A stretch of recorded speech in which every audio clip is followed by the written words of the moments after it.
because they help keep what the earth has given us right where it belongs. We give back by... Good morning, America. Breaking news. President Trump's stunning announcement agreeing to meet face-to-face with North Korean leader Kim Jong-un to negotiate its nuclear program, promising to do what no other president has done. Could Trump's gamble pay off with peace and end to North Korean nukes? Or is the president being played by Kim Jong-un? In the dark, more than 430,000 people waking up without power this morning, digging out from that monster nor'easter, as much as 3 feet of snow, causing transformers to blow. Now, the next storm that could be on the way. Spring break travel alert. What we're now learning about this ferry explosion outside a popular Mexican resort town. And now a new warning from the U.S. Embassy forbidding employees to travel there. Out-of-control traffic stop. A police officer kidnapped, the car taking off, dragging him for a mile. How this all ends. And she's back. Serena's triumphant return, winning her first singles match since becoming a mother. Her message as she takes over the court. Live in Times Square, this is GMA. And good morning, America. We hope you're well this Friday morning. Great to be here with Amy and Cecilia. And boy, we have a lot of news to get to this morning. It is a busy morning. Good morning, guys. Thanks for having me. Welcome here. We want to get started with this blockbuster move from President Trump, agreeing to meet with North Korean leader Kim Jong-un. What a switch from the fire and fury rhetoric. If and when the meeting takes place, Trump will be the first sitting president to meet with a leader of North Korea. Our chief global affairs anchor, Martha Raddatz, has all the latest. Good morning, Martha. Good morning, George. The decision to meet came suddenly and dramatically. Once President Trump heard that Kim Jong-un wanted to meet with him, he quickly agreed. President Trump, who has belittled and threatened the North Korean leader, now seems eager to sit down with Kim while keeping up the pressure, tweeting, "Great progress being made, but sanctions will remain until an agreement is reached. Meeting being planned." Secretary of State Rex Tillerson, who said just hours before that the time is not ripe for negotiations, said he was surprised by the North Korean gesture. I think it was really what changed was his posture in a fairly dramatic way that, in all honesty, came as a little bit of a surprise to us as well, that he was so forward-leaning in his conversations with the delegation from South Korea. The stunning announcement was first made last night at the White House by the South Korean National Security Advisor. North Korean leader Kim Jong-un said he is committed to denuclearization. Just hours before, he and a delegation from South Korea had briefed the president, saying North Korea is willing to refrain from nuclear weapons or missile tests. This progress is a step back from the heated rhetoric of the past year. North Korea best not make any more threats to the United States. They will be met with fire and fury like the world has never seen. Rocket Man is on a suicide mission for himself and for his regime. And this moment could also ease the possibility of a military confrontation between the U.S. and North Korea. The tension building as Kim Jong-un has continued to test increasingly long-range missiles capable of hitting deep into the United States, potentially armed with a nuclear weapon. That, of course, is what makes this all so urgent and clearly increases Kim's negotiating power. And this morning, the South Korean president's office said during the meeting with Kim earlier this week, the North Korean leader joked about his own image and said he did not take it seriously. An official called Kim honest and bold and very thoughtful during the meeting. George? Now we'll see if the president gets that meeting. Martha, stand by. Let's bring in our chief White House correspondent, John Carl, for more on all this. And John, let me start with you. A pretty dramatic move by the president yesterday, including the way he told all you guys there at the White House. Incredible. He made his first appearance ever, George, in the White House briefing room, ducking his head in briefly to tell people there would be an announcement coming from South Korea and that we should all cover it. I then went to try to get some more information on it by walking up towards the press secretary's office, and I ran right into the president and was there with him and the vice president. He was almost giddy about this, ecstatic about this news. He said that this would be a big development. I asked if it was about negotiations. He says it's almost beyond that. And then he said, I hope you give me credit. And George, I got to say, I've covered nuclear negotiations with 2 different administrations, this now a third. I can't imagine any previous president agreeing to a meeting with the North Korean leader in this kind of time. Boy, not like this at all. And Martha, it appears to have blindsided even the Secretary of State right there. But the big question on the table right now, the United States position has long been that they will talk that the goal of any talks with North Korea is complete elimination of the North Korean nuclear program. It's hard to imagine that's going to happen. It is. It all depends on what Kim would get in return, of course. The South Koreans say that Kim said he has no reason to possess nuclear weapons if North Korea's security is guaranteed and military threats are eliminated. Does that mean reducing the number of our troops or exercises in the future? More likely, it means some sort of economic relief. So what would a diplomatic win for the president look like here? Well, I suppose for the U.S., it would have to be an end to the nuclear program and perhaps the missile program. For Kim, he becomes a player on the world stage. Maybe he calls it part of an arms control agreement and he gets help for his economically crushed country. But this is a long way from being a reality, George, and there is real risk in this. And we have to see if the meeting actually takes place. And there was another headline, George, out of Washington. And John, I want to bring you back in because President Trump signing that bill at the White House Thursday, imposing tariffs on aluminum and steel imports.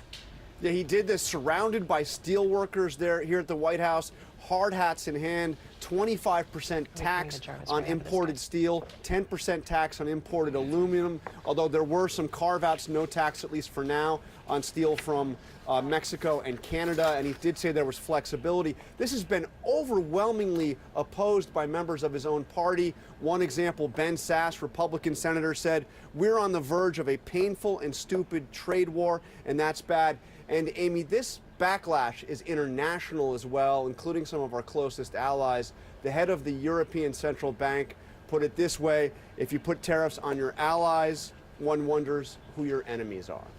All right, John Carl, thanks so much for all of that from the White House, and we have more to talk about with the tariffs. Let's bring in our chief business correspondent here, Rebecca Jarvis. John just mentioned the allies are angry, Republicans are angry, potential big fallout from this one. Well, and the primary concern here, Cecilia, is the ripple effect of what these tariffs mean for the American people. Once you put these tariffs on steel and aluminum, good for steel and aluminum companies here in the United States, but harmful to U.S. manufacturers who ultimately have to pay more for those materials. Historically, they pass that price hike along to consumers. So anything that comes in a can, aluminum cans, soup, beer, soda, those prices on products would go up. Maybe by a small amount, that's what the administration says, by less than a penny. But ultimately, things that are larger, like cars, appliances, airplanes, construction materials, those prices can go up even more. And the ripple effect on the U.S. economy and on jobs can become a bigger issue. Yeah, and one study shows that the American workforce could lose as many as close to 200,000 jobs in this. So President Trump says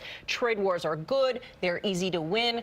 Who wins in this? No one wins in a trade war. Historically speaking, anybody who's involved in the trade war loses. And the issue is that it becomes tit for tat. Already, we have Europe saying that they're going to slap tariffs on American goods like Harley Davidson's, bourbon, blue jeans. All of those things impact American jobs. China's threatening agriculture like soybeans. That's a big business for U.S. farmers that can be impacted here. So ultimately, these are all concerns. And S&P 500 companies, the biggest companies in the United States, derive 44% of their sales overseas.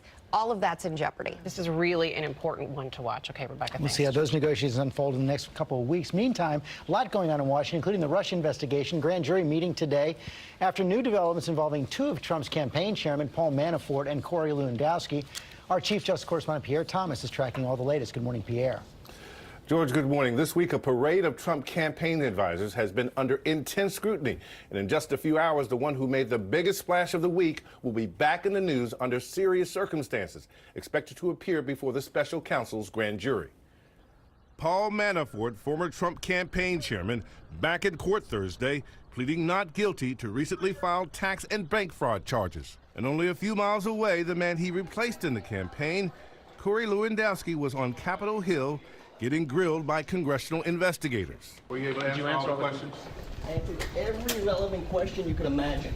I just spent 12 hours of my life I'll never get back. There's no collusion, no cooperation, no coordination. Fact.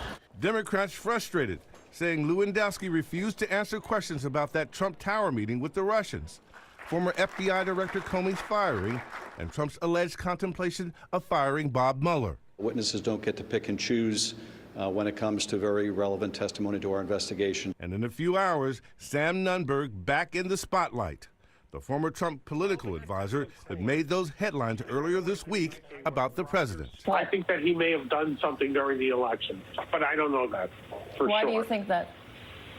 I can't explain it unless you were in there. Nunberg expected to appear before the special counsel's grand jury, despite claiming earlier that he would not testify.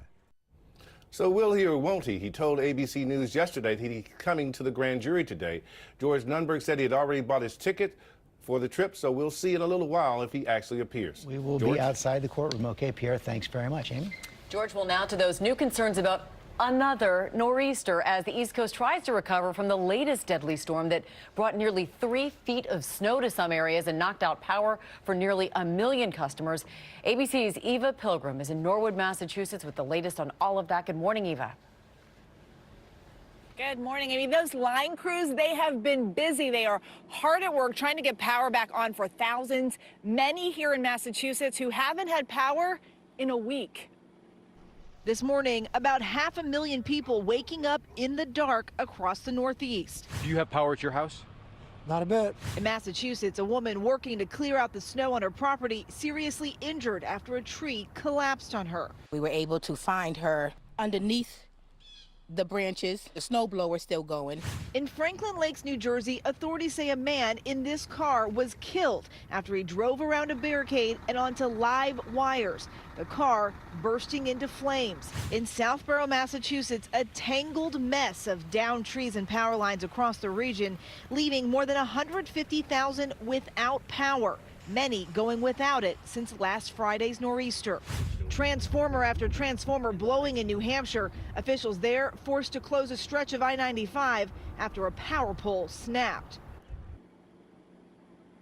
And there is a real rush to get the power restored as we are already watching the next possible storm heading this way, Amy. I know Rob will have much more on that, unfortunately, for so many of us in its path. Thank you so much, Eva. Cecilia? Not the news we want to hear. It's supposed to be spring. We do want to turn, though, to those new breaking developments in that Russian spy mystery. A father and daughter poisoned in England, and now there are new concerns that that area could be contaminated. Our chief foreign correspondent, Terry Moran, has the latest. Good morning, Terry.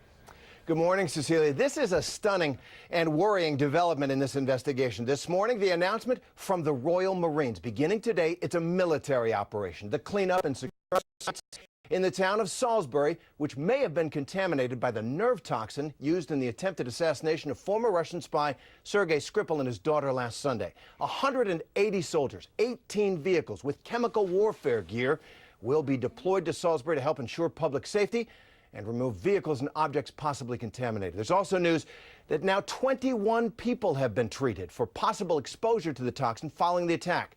So all this after the government here had assured people that Salisbury was safe, indicates that this attack was even more dangerous than feared, and that investigators are still discovering its scope. Cecilia? Such a strange one. Okay, Terry, thank you. George? Getting more serious every day. We're going to get the latest now in the Florida school shooting. The shooter has withdrawn his not guilty plea to murder charges as we hear newly released 911 calls and learn more about how long it took law enforcement to respond. ABC's Victor Akendo is tracking the case in Florida. Good morning, Victor. Good morning, George. Nicholas Cruz has removed his not guilty plea, but he's not pleading guilty either. He is standing mute. This is basically a legal move. His public defender says that they will not plead guilty while death is still on the table. Also this morning, we're hearing new 911 calls while the shooting unfolded, parents fearing for their children's lives, and one of those calls coming from inside the school. 911, what is your emergency? Hi, my daughter just texted me from school. She's at Stoneman Douglas, Marjorie Stoneman Douglas in Parkland, and she says there's an active shooter. This morning, we're hearing the frantic 911 calls as 17 students and teachers were gunned down. She says she's behind the desk right now, but the shots were close. Hopefully she's going to text back right away. The shots were close to her? Yes. Did she? Close to her. Okay. Just. She's behind the desk. One call coming from inside the school. Martin Stillman Douglas High School is being shot up. Is being shot up. Are you at the school? I can't hear you. Are you at the school? Parents desperately dialing 911. And you said shot. Mom, God. Okay, we do have a call put in for dispatch. There are multiple police officers and fire rescue on the way out there, okay? In another call, you hear a mother talking to her child inside that school. I love you. I love you. It's going to be fine. Can you hide somewhere? Can you play dead? If he shoots, you need to fake dead. If he shoots, fake dead. And we're now hearing more transmissions from school resource deputy Scott Peterson. I think we got shots fired. Possible shots fired. 1,200 buildings. Peterson has since resigned after the sheriff said he took no action while the shooting unfolded. According to the sheriff's office and their new timeline, Peterson responded a little more than a minute after the first shot was fired. I hear shots fired by the football field. Shots fired by the football field. Shots fired by the football field. Heard. We're looking at the 1,200 building. It's going to be the 300 building. It's going to be right off of Holmberg Road by the senior lot. Peterson's attorney says he believed the shots were coming from outside any of the school buildings. It took law enforcement 11 minutes and 15 seconds to eventually enter the freshman building after the first shot was fired. And today, Florida Governor Rick Scott will be meeting with the victims' families. That new gun and school safety bill is in his hands. He says he's going to thoroughly review it. He has 2 weeks to sign it. George? And Victor, one of the survivors met with the president and the first lady yesterday. A big day for that student in D.C. Kyle Kashev is his name. Not only did he meet with the president and the first lady, but a number of leading lawmakers as well. He's trying to spread the word about a new app that focuses on mental health and students. Remember, later this month, hundreds of thousands of students are expected to march in the nation's capital to protest gun violence. And walk out of many classrooms next week. Okay, Victor, thanks very much. Amy? All right, George, we're going to switch gears now to that triumphant return for Serena Williams. It has been 404 days since she played her last singles match. You can see perhaps why. She's been a little busy. She got married. She had a baby, an adorable baby, but she managed to pick up right where she left off, winning in straight sets in the first round of the BNP Paribas Open. Here's what she had to say afterwards. It was incredible. You know, it's been over a year and a kid later, and I get to go home now to her, so I'm excited about that. But thank you guys so much for supporting me. She said it wasn't easy. She said she was a little rusty, but she had a 100-mile-per-hour ace when she in one of her first sets in her serve. So if that's rusty, all right, that must be the Williams rusty. That is a way to mark International Women's Day. Yeah, Go new definition Serena. of working mom right there. Yeah, exactly. Let's go back to Rob. Let's get more on that new storm coming. Hey, George, you know, a lot of folks in the Northeast saw one of their mildest Februarys on record. Now we're paying for it in March. We want to show you two solutions, two computer models that we use to highlight what we think is going to happen with the storm. Both say Sunday, some severe storms across the south, some heavier rain. Both take it to the mid-Atlantic coast Sunday night into Monday with some snow on the backside in through Virginia. But this model gives us a full-blown nor'easter Monday late into Tuesday. Another model that's reliable, it's a European model, completely shoves it out to sea. So we don't have a whole lot of confidence in this forecast, but the potential for a nor'easter is on the docket come the end of the weekend. All right, we'll watch that. Time now for your weekend getaways, brought to you by Walmart.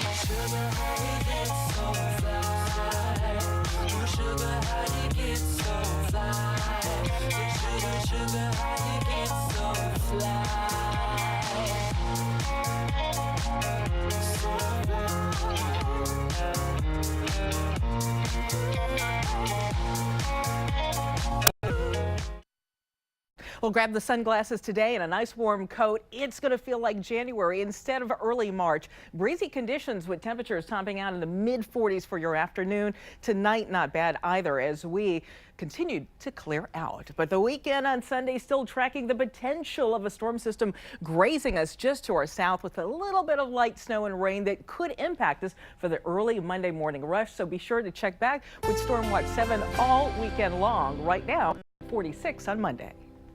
Coming up, we have some rescue. A woman saved after falling off a cruise ship balcony. Big question, did she lose her balance while taking a selfie? And as millions of Americans start their spring break, new concerns about a safety threat in a popular Mexico resort town. What we are now learning about that explosion on a ferry. That is all coming right up.